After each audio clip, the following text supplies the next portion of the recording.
Against jumps. Spectrum wants to hear your views. You can SMS at any time during the show.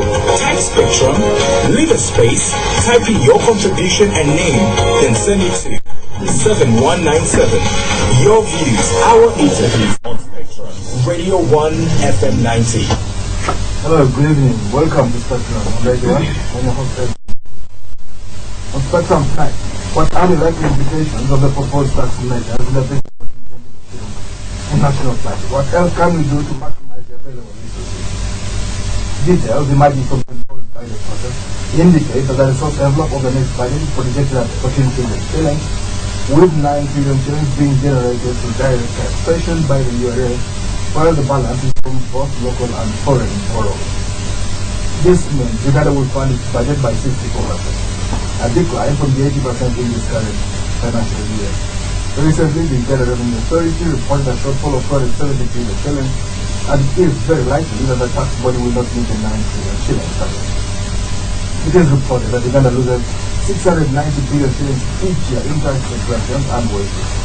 The government has been issuing them to try and support investment, but according to some experts, it is time to actually curb these measures. The country also loses half a trillion shillings to corruption, with procurement alone taking up to 300 billion shillings. The NRM Advisory Committee in the budget came up with some tax proposals, but it is not clear if all of them have been taken on board, while the country faces a daunting task to raise the revenue required to finance the budget. Many Ugandans are aware of taxation, since the current tax regime mainly focuses on the traditional areas, which are illegal tax. So tonight we ask, are the proposed tax measures fair and adequate to raise the required money? Considering the challenge, are there some austerity measures that can be taken to maximize the use of the other resources tonight? Mr. Julius Mukuya, coordinator of the Civil Society Public Advocacy Group, as for what does the Nigeria most welcome Mr. Mukuya, good evening, listeners. We expect to join by Honorable Amos Lugoro, the Treasurer of North MP, also Chairman of the Budget Committee in Parliament, during the place, and Honorable Geoffrey Kanye, Shadow Minister for Finance, Planning and Economy. What kind of budget are we looking for? For me, like any other journalist, I'm excited about the coming budget because the importance of the budget in the country is determined the cost of living. I am hoping that in the tax savings, I won't have an increase in budget for paying more taxes, but at the same time, I'm looking forward for that to see what kind of service provided to me in terms of the road, the school, the transportation. And definitely, when I look at the situation in this country, that there are some dire habits that are dealing in this country. That we look forward for the government better example where we going to. So for me, I'm really excited. We are engaged in trying to help increase awareness of communities, the public, so that they listen to the budget and reflect on what the promises were made in that financial year, in the difference that are being made in the financial in the coming financial year, but at the same time tell us the performance and how government has done in terms of fulfilling what is promised. What kind of budget that will spark growth? According to the National System of Paper, which tells us indicatively that some tax government is planning, we still have mixed feelings, but there are some good and bad proposals in the government tax. And I come to government in terms of the number of performance has made. Spark growth. When we look at trying to government, especially Ministry of Finance, to look at having a single treasury account, for example, it's going to eliminate the cost of government accounts, and we believe that we have to save it for government. If we look at issues to deal with having a standard commission, definitely we are saying that yes. This will not only increase motivation for workers who want their money on time, but it is likely also to reduce the cost to workers who are going to be there. So we are also seeing in terms of investment in infrastructure, for example. I mean, that's another area. We are looking forward to have better roads, which is very critical in terms of what is happening. And also for me, is that we should be very fiscal, in terms of planning. How different would it be from the other goal? Now, that is the question, Edmund, and every citizen of that for us, we are grappling with ourselves. Was government able to deliver on what it promised last year? And with the new promises that are in the National Budget14, is government able to deliver on what it promised? Especially that we continue to behave the same way. And here I talk in terms of the way we spend money. You know, when you're a poor man and you spend like a rich man, there must be a problem. Because when you're a poor man and you spend like a rich man, you want to spend like a rich man, there is a problem with you. Because it means that immediately you get the money, that's how you squander it.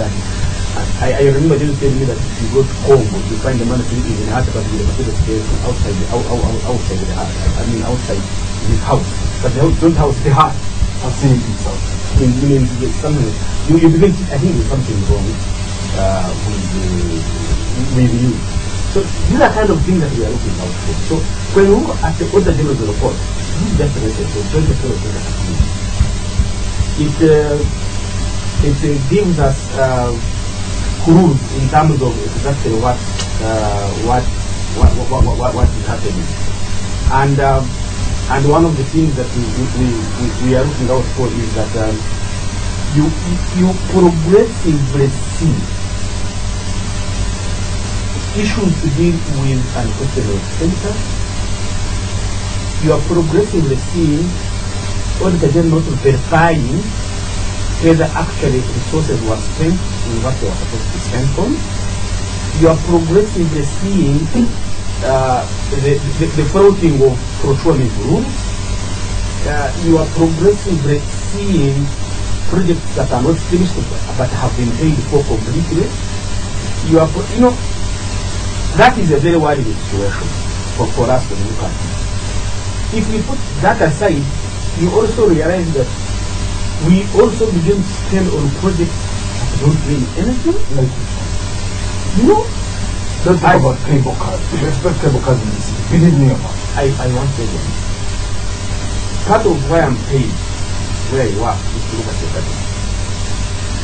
And when I looked at the public investment plan for 2013-2016, I came across the project called increasing awareness, increasing citizens awareness on Zoom. Let me hear that again. I've heard people have that in my life. Say it again. And when I came across it, I first let's get a project here. Say it again, sir. Increasing community awareness for whom you can. Go on. And when I look at it, I was like, probably it is an outcome of a particular project, but a specific project being allocated 4 billion guaranteed. These people have to smoke. Under the Ministry of Agriculture, it means people on how to eat the mukeni. And for me, that itself, sort of, that's not a comment. Yes. Then I ask myself, how many of these projects are there?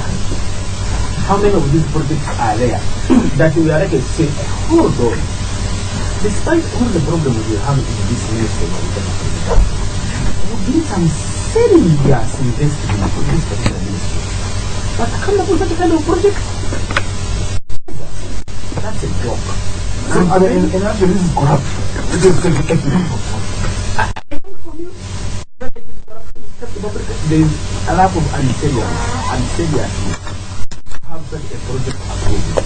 We can have innovation in having new projects, but have an innovation in UK, that is something that we can't do. So, who else looks at what projects are being there and what ones? For me, that's another area that we look at. Well, listeners, this is Program already on. Tonight we're not talking about the question. What are the likely implications of the proposed tax measures in the 2014 national budget? What else can we do to maximize the available resources? As Mr. Julius Mukuda, coordinator of the Civil Society Partner Institute, also the head of program to Act Forward at the state. We also are joined right now by Honorable M.O.C. Goro. You came here from MC, also chairman of the budget committee. You're most welcome, Honorable. Thank you so much. What's the road classification of this budget? What kind of budget do you expect? It's in the budget. We are looking at a budget that has been clearly prioritized in terms of decisions related to investing and some of our money in infrastructure investment. So you are looking at a budget that is focused so much on development and therefore lesser resources in what we may call the social sector. Well, we invest in terms of money in the social sector, i.e. education and health, but in terms of prioritization, is now increasing focus on infrastructure investment. I'm not saying this is the best way to go, because as you invest in infrastructure, one may put a question as to what are these roads going to do? What are they transporting? Yeah. So you have to answer the question of the return on investment on these roads. So when you put up a road and it's transporting nothing, that's the investment that is going to work. Well, previously you have heard of roads that were constructed a lot of money. What they were doing is drive customers on the road. So when you are choosing a good road to construct, you must break down the road. In fact, donors usually put on the internal IRR for each road, before we take a decision. When the road is going to be a pair of places, you don't want to touch. But you look at the list of roads that we have in this country have not been constructed. They have been designed and totally multi-billion studies have been done and the IRR terminates. And quite surprisingly, when we make choices which roads to construct, we choose a road. I have nothing to do. I mean, I have no problem with that. When it comes to the political road, I'm not trying to be personal. But you choose a road in Karamoja, and you can, so many kilometers of road, on the political ground they justify it. They should get a road. But, but when you use economic variables, econometric, you cannot justify that road. So anything they're asking for roads in Karamoja, is there a particular reason? Well, it's important, because the Constitution demands that there should be equitable development. That's a requirement in the executive principle and chief policy. I think in the preamble section of the Constitution. So you should give them a road? Yeah, so you should give them a road. But of course I would agree, because you realize that we are paying over $1 trillion in interest on some non-performing and less performing loans. So this is the dilemma. Now, when you invest a road, at the same time in a road, at the same time you must invest in the wealth creating sector. What am I talking about? Which one? Yeah, of course you have to invest in tourism. That's the sector that $300,000 this year. What more do you want? 300. That's very laughable. The bank and do it. Yeah, but I can appreciate because I'm involved in some of these issues that we as a country still have a challenge. So what I'm trying to say is, as we invest in roads, we should not forget that we have to invest in these productive sectors: agriculture, industry, tourism, trade, such sectors that relate to the creation of wealth, the creation of jobs in the country. My friend here is the chairperson of the budget. And is he lamenting that? I'm not lamenting. When we an answer myself, what am I going to do? I was coming to the answer. Yes. Because I've just become a chairman of this committee.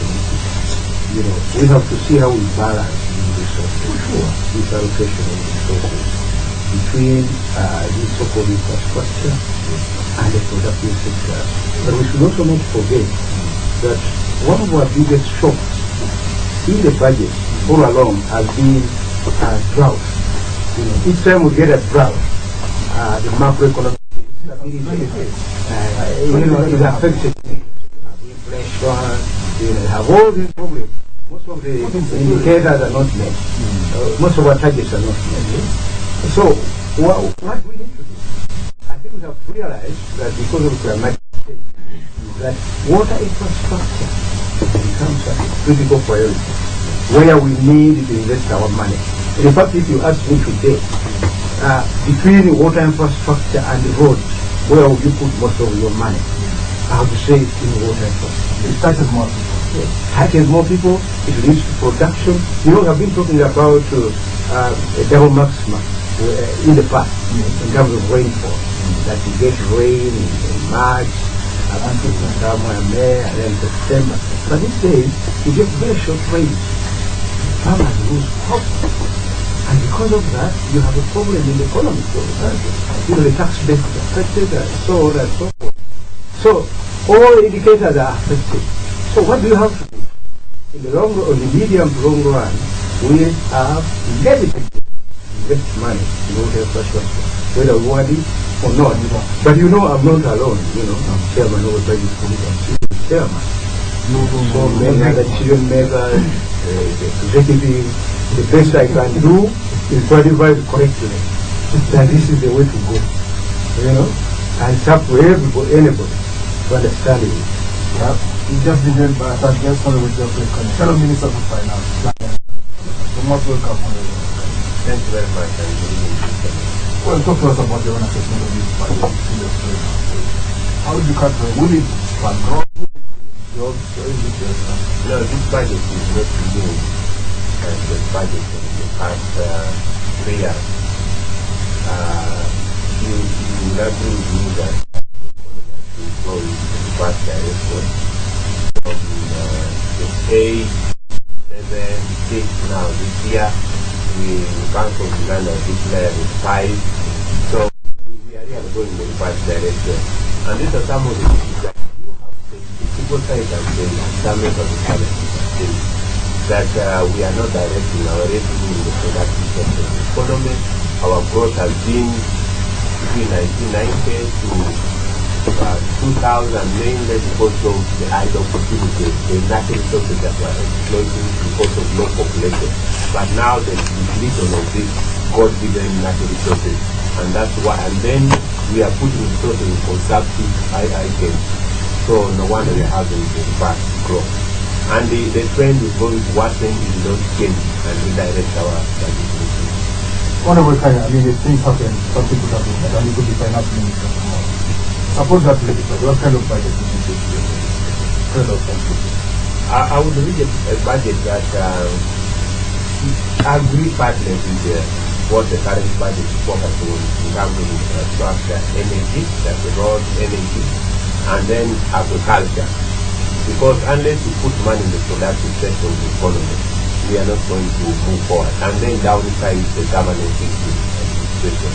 I would take a bold step like President Kennedy, like when between 1986 and 1990, to restructure governance, retrench civil servants, soldiers, reduce parliament. Even if I serve one term, reduce parliament about 100 MPs, 21 ministers, and create some of the ratio of vehicles. In Tanzania, we go by the way. You find that government vehicles are used for 10 years. But here, 3 years. Because of the road. No, Tanzania, they have even worse road than here, but they have that culture and spirit. They use things nice. Yeah, so that will be the kind of budget that we project, tighten fiscal discipline, because also, besides that, you have investment in terms of inflation costs. Karuma Dam is going to cost about 4 trillion. There's no dam anywhere in the world that costs that. The South Africans came here, they are going to do the dam at half the cost. Yeah, the road construction cost here in Uganda is economical and accessible anywhere in the world. So these are some of the areas that I would create reforms and really serve one term and move the country forward. You will need a lot of other people to do that, a lot of advisors.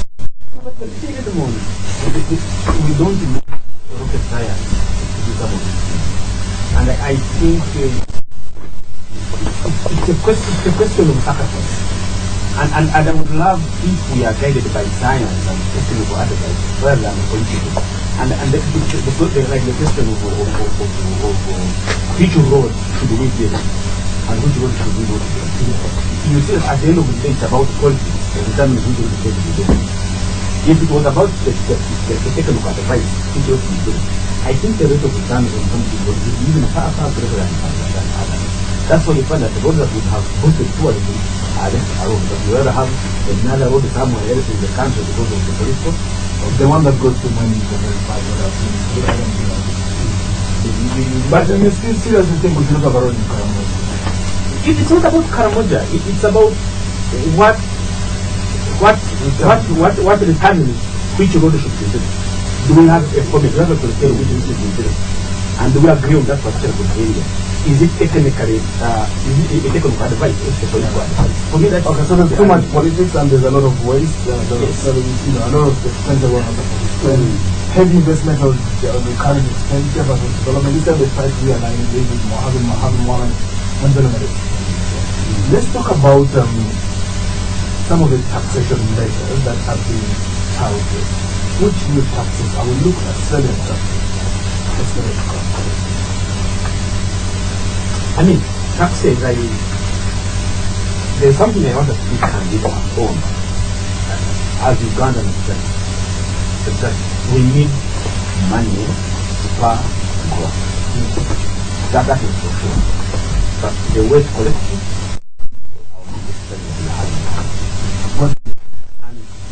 and I mean is that we don't need to be desperate tax each and everything.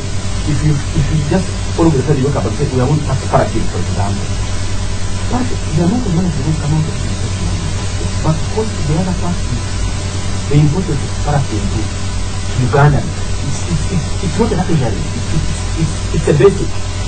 But when I hear the point of why you want to tax paraffin, that again for me defeats my understanding. That you are letting people to let us tax it so they can do everything more expensive. Yeah, but that's not the only argument. Why don't you enforce the let the police have enforcement mechanisms? Let's not go to that point. What's the other point about that? You know, we have been using these kind of shadow bags. For such a long time. You know how they are disastrous in the life. People should have electricity in home. People should have electricity. And we have these naturally given resources. So people to move from shadow bags. Yes, so what we are saying here, get me clear. You know, we have to begin collecting resources from that same area and move those resources. No, listen, let me make a point. Because what we are suggesting in here is that we need for sure solar lanterns, solar lamps. You know, they are there. One I bought one the other day costing. Yeah, totally out of touch with reality. No, I'm in reality. I am. You know, when you're going to transform a country, you have to take these bold steps. It's not about taxing the poor. It's not about taxing the poor. Even without a tax, the price of kerosene is already at 2,800. You remember one time when the minister announced the tax on kerosene and the price went to 2,800. Did it go down when the tax was never approved by Why are we taxing? It didn't. It simply remained there.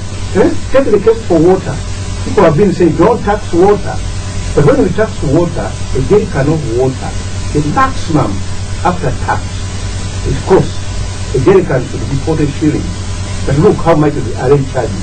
200 shillings a jerrycan of water. So that margin of 160 shillings, does it go to government or it goes into private hands? Give them the impression that this taxation structure is close to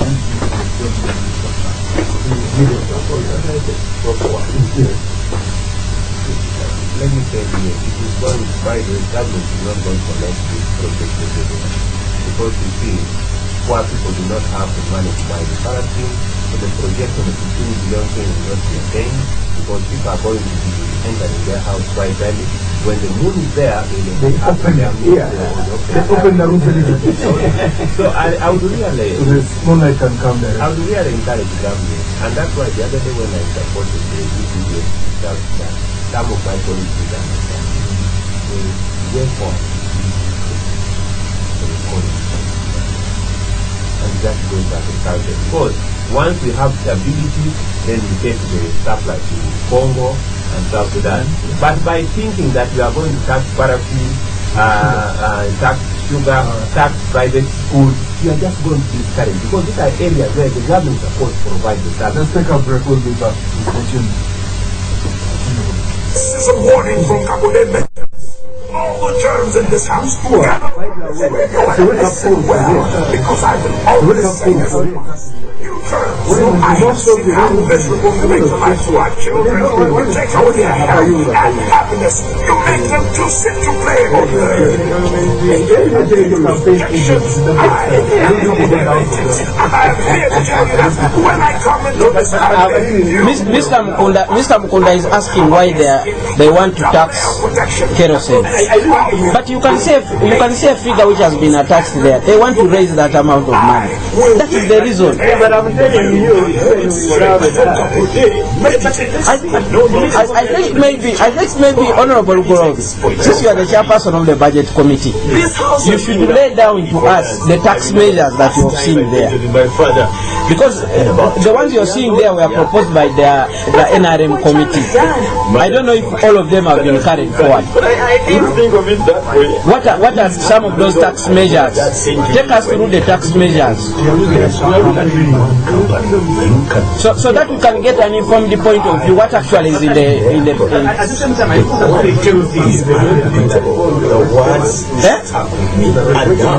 think it's the things which are there. When you motivate, you can trust. No further. Okay, we are coming back. Suddenly, we color your world. Spectrum on Radio 1 FM. Welcome back on Spectrum tonight. What are the likely implications of the proposed tax measures in the 2014 national budget? What else can we do to maximize the available on the I guess Honorable Amos General Not MP, also chairman of the budget committee, saying right here, tax the poor are really I know, that's not what I say. coordinator of the civil society by advocacy group, also the head of program Honorable Geoffrey Kayato, County and Chief Shadow Minister for Finance, Planning and Economic Development. Really want to call it. I'm talking to them. Well, just saying exactly when Yes, Honorable Kanya, talk to us. You were complaining about high costs, but we know that road costs are yeah, you know, for example, according to a study by university, our youth education sector has gone down some quality.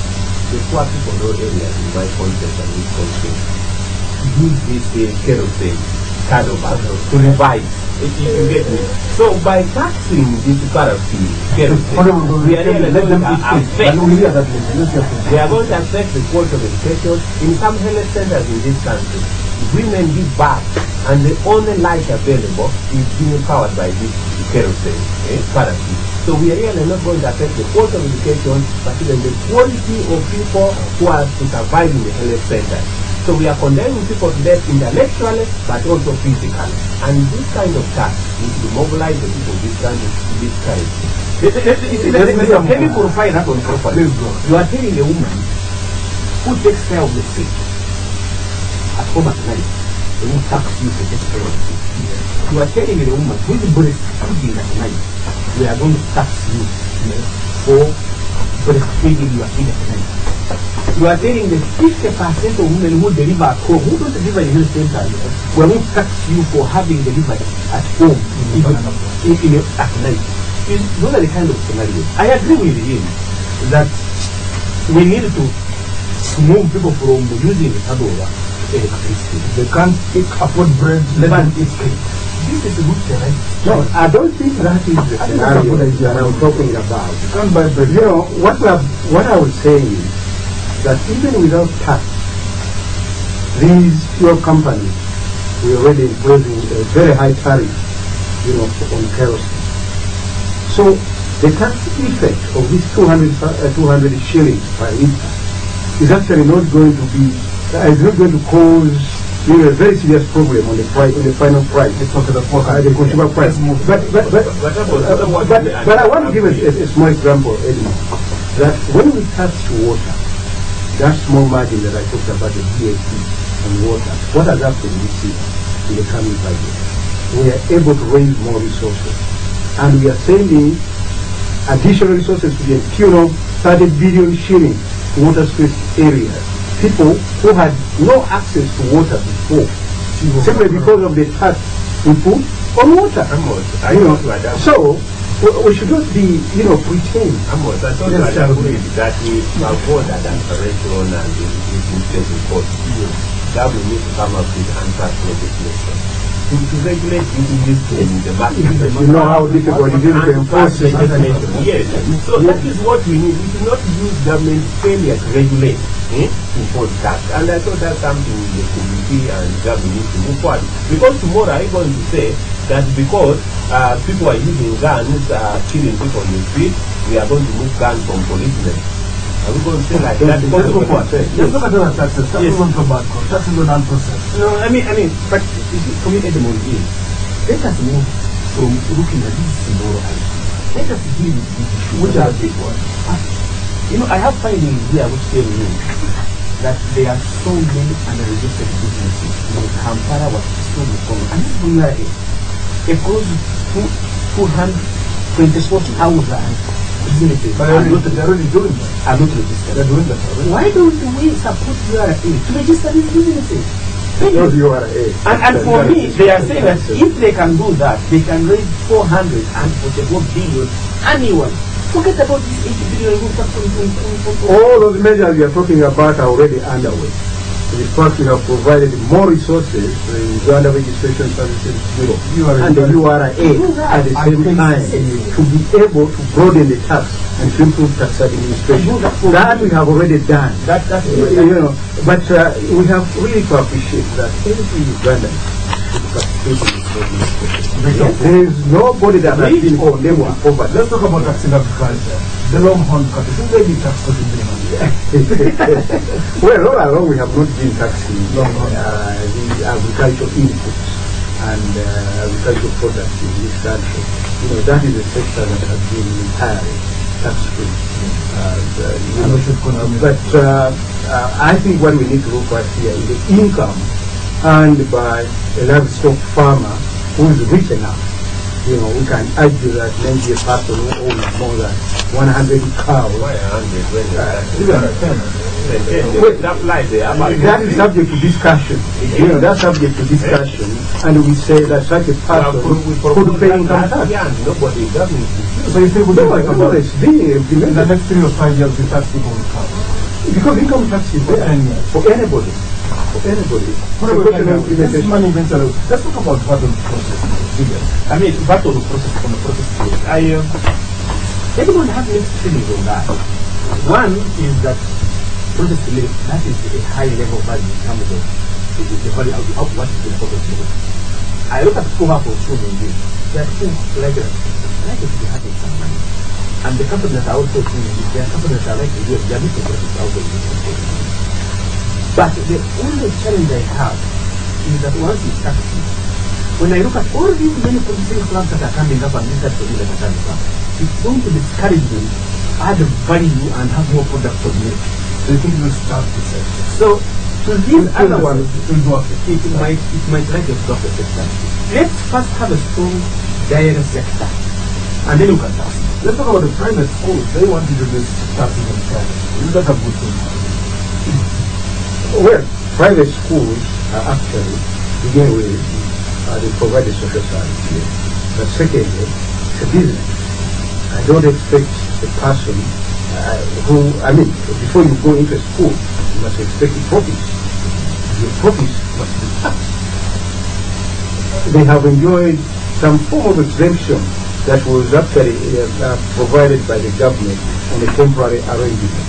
And now it is time, because we had to have certain private schools coming in to bridge the gap that existed. So the honeymoon is over. Yeah, the honeymoon is over. It's a business. Should we apply that in for new companies? All these tax companies that have been supposed to tax do not have a tax before. Because the argument here that an economist are backed by the government, and I respect that here. You see, you need to allow some of this area to to spur consumption. And once you start consumption, you spur employment and growth of the sector.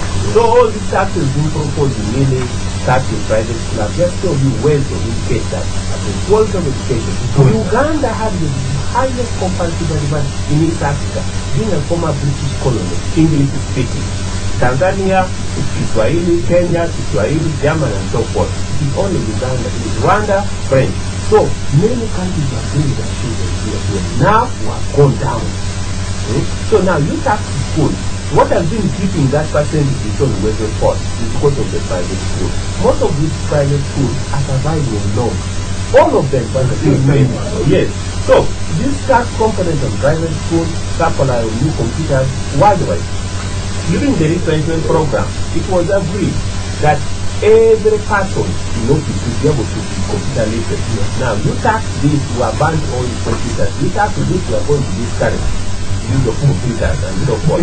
You are taxing paraffin, you are taxing diesel. I have made very clear proposal. Government can save 200 billion by fighting corruption and downsizing government. You think so? Yes, because for example, in Ministry of Public Service alone last year, according to the report of the more than 200 billion was stolen in the prison sector. But it was not talked about because the focus was in the office of the Prime Minister because the dollar has put money. So we can make this saving by really being fixed and clear and fight corruption and make savings and spur growth. Impose this tax, the economy is going to grow at lower percentage. Yeah, but I thought I should clarify on the tax on schools because we are talking about a tax on profit. Okay. On profit. You know, it's not a company, a school that does not make profit does not have to pay this. Well, but some of the profit might be it's only the profit-making schools. Well, take the example of this school in Kampala, you know, I want to believe, I haven't looked at their books, but I want to believe if I look at how much the student in that school, a pupil in that school, how much I think $1 million shillings. You know, such schools should be able to make profit. But some of them are still profit. Yes, but we are talking about profit. I think we are talking about profit. I want to agree with you that let us look at profit. But I want to take it further and say these schools, most of them, like you said, have loans. Probably they are not ready to declare profit, which is okay. So they are going to expand. Secondly, they will make profit, but they want to expand. Because if you look at some of these schools, every year they are expanding. And for nothing else, let me just give you a point. Who's getting that the civil servant? Who's pay is 200,000 in the month. So you are just going telling them steal more and take your children. Yeah, but when so for me is expansion. Once they are expanding, then once they are expanding, we shouldn't tax that money for expansion. Let's talk about dividends. Let's talk about something. Let's talk about sugar. 100 shillings, you know, tax higher than yeah, you know, the price of sugar today, I don't consume sugar, but I think it's about 2,000. Yeah, my sugar. Because it is injurious to my life. I hope you don't No, but I advise them not to take my sugar. Yeah. But the price of sugar is about 2,700 shillings. Yeah, and an additional 100 shillings on top of 2,500. It's not asking for too much. Be able to raise 8 billion shillings, which is used to pay, you know, various tariffing costs in UPP, USP, and UFOLET. You know, I wanted to argue that, you know, in most cases people argue about expenditure, where I'm spending the money. When it comes to tax, it's been resisting completely. And my colleague here, here, is totally adamant, you know, and I don't understand why. Because he would be the first person to bash government for the poor roads, for the poor UPE, lack of this and lack of that. And when you talk about tax, let's talk about gambling. How should we tax?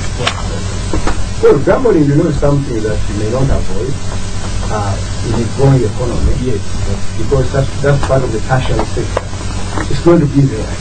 That's not the best thing to have in a country. To have people gambling for money. They're becoming rich quickly. It has to be a regulated sector, We have and we have to tax it. I think so. And what It gives people a chance to become rich. But Edmund, why do people resist the tax? I think that's a question that must be answered. We'll get some preachers to talk about I'm it. telling you. Get people to change their hands. Honorable Geoffrey Kanya, I would like to talk to us about this reintroduction of 1% levy in national budget. International budget. And it's still not 5,000 every hour, not that. Why did you think that? No, 1% levy on international court. They want to say this. No, they have already proposed, but we already have the tax bill for us. The 1% international court is a matter that needs to be looked at from the international business. And because in some countries you travel, they charge you for receiving a call and for also calling. So this 1% may not be very dangerous. Yeah, we should encourage people to use email. Let's talk about the 5,000. Now, the issue of the 5,000, I'm very happy that you brought it. That proposed basically of smartphone. I have the study, by the way. I want you guys to go to your internet. They study by the American Agency for Health. He says that this smartphone To reduce the lifespan. seriously. And exactly, I'm very happy. And therefore, the proposal by the committee was touched on smartphone, not the phone of my mother, my sister in the road anyway, so that we can discourage, but not solve the problem. Because there is a new technology that is being developed by the West. Really make sure that there is safety on this smartphone. But as of now, the way the youngsters are using it, young people from rich families, seriously dealing like Every 10 years you lose 5 minutes of your life. exactly. So the focus was all on the smartphone, but the committee has dropped it, and now I don't know the way. You know, even calling your hair reduces your lifespan. Maybe it's more dangerous than using the smartphone. This is Dr. Morito on our number. 041 03111 031 because it's part of the estimate that they don't come to my country. You wait for the president so you can the number 041 031 we continue to talk as a language. So there was general misunderstanding about that component. And also the question, people say we are not opposed to paying tax, but how does that increase? Exactly. People say if, for example, capitation was increased 7,000 shillings, you know now it's only 8,000 shillings a year. 7,000. Yes. They are lowering it. Yeah, they're lowering it. If our teachers were getting good money, if our policemen were well paid, if there was no corruption, if government was going to reduce the waste, why don't they need it? This is all contract and machine. Why did the government put money on? Because the trailer company is a cartel. Instead of developing the railway network with cheaper, they just want the road because the trailer companies must continue using it. Because if you move to the railway network, then they will have no business. Spectrum Halo, you are behind the news. We are soon getting cable cars. Maybe they will carry coffee to Mombasa as well. Spectrum Halo, yes, your name. My name is Johnny. I'm Johnny West from Everton. I would like to ask the people in the studio and the government of the parliament. I have a people to know apart from what we are discussing. In this kind of game, creating the government, the country, what is the basis for creating better jobs? About the local scenario, the government should form government and investment contribution.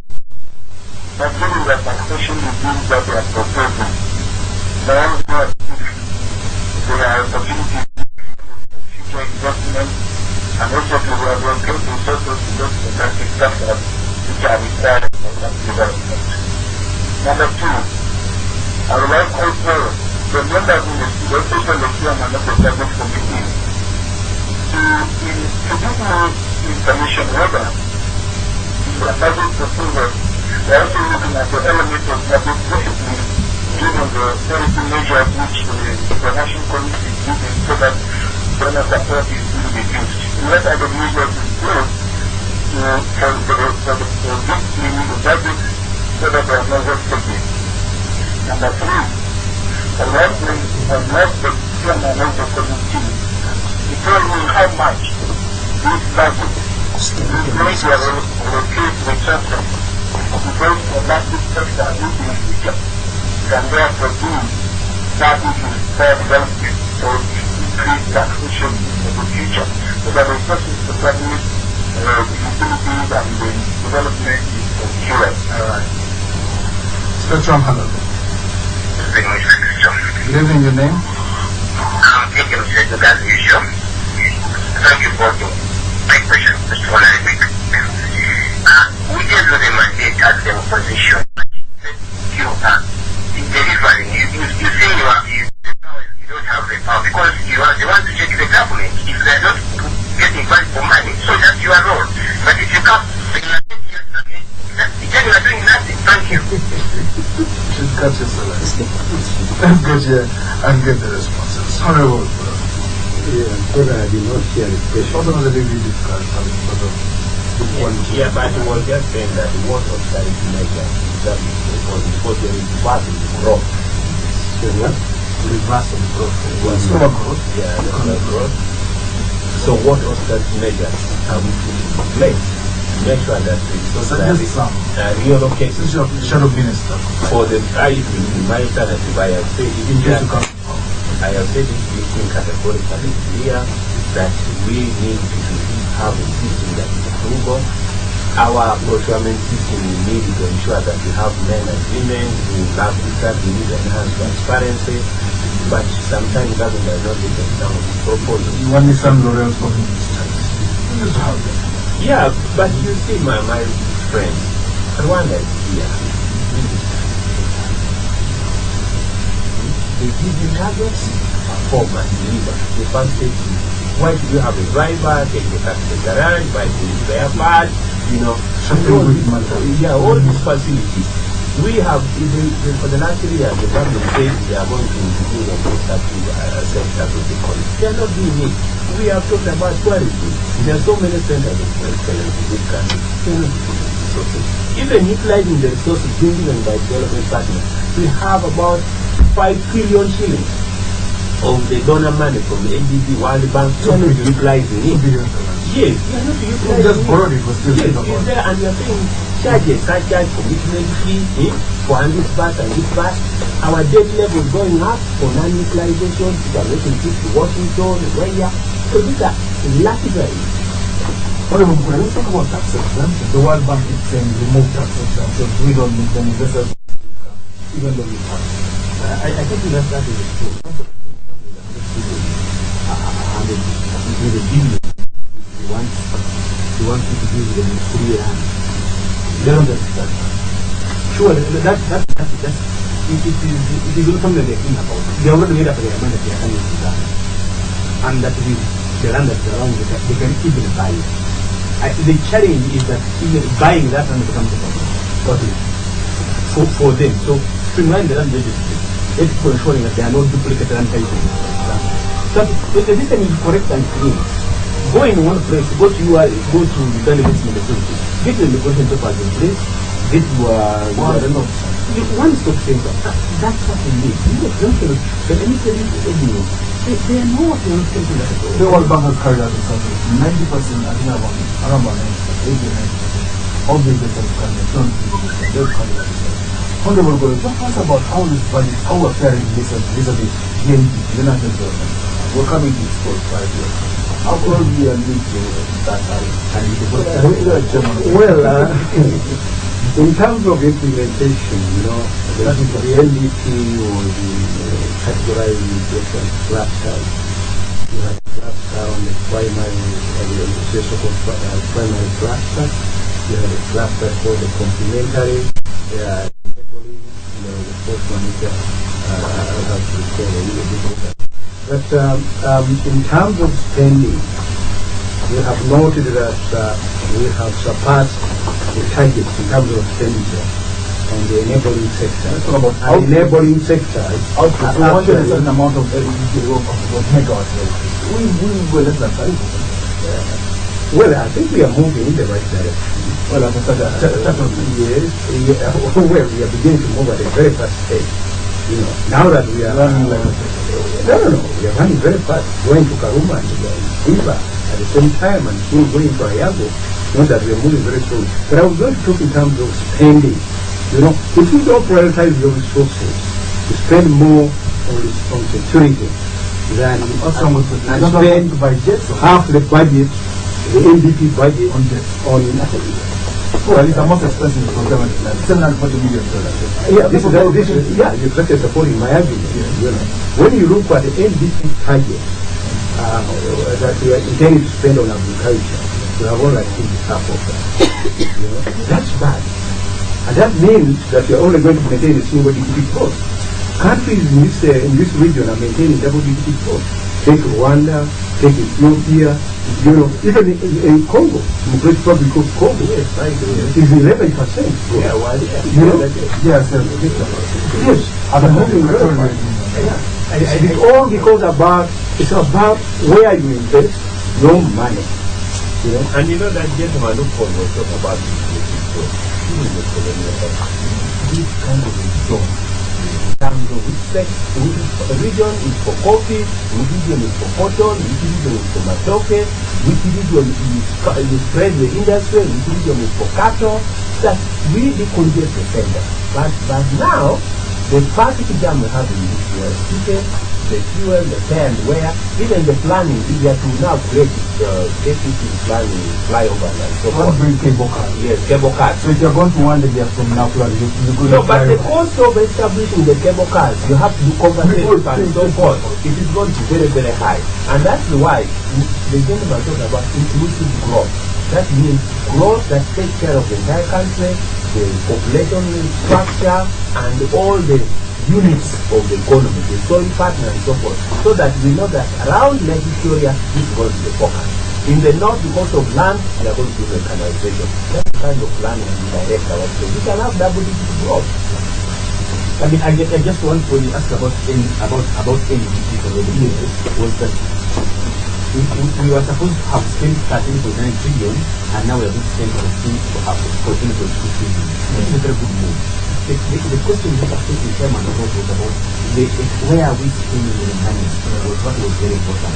If you look at quality, we're supposed to have spent almost 110 billion, we're going to spend only 68 billion. If you look at agriculture, we're supposed to spend 737, we're spending only 444 billion.